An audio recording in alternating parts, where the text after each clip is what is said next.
বঙ্গভাষা কবি মাইকেল মধুসূদন দত্ত।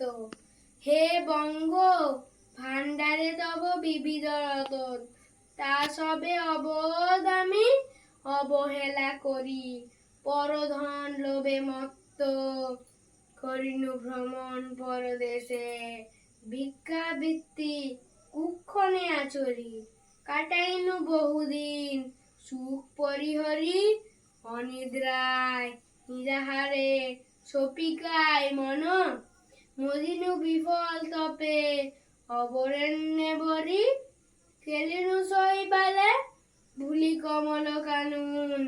স্বপ্নে তব কুল লক্ষ্মী কয়ে দিলা পরে, ওরে যা বাছা মাতৃকোষে রতনের রাজি।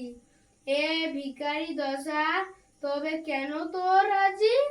যা ফিরে অজ্ঞান তুই, যা রে ফিরি ঘরে। পালিলাম আজ্ঞা সুখে পাইলাম কালে, মাতৃভাষা রূপে গুণী পূর্ণমণি জালে। নমস্কার।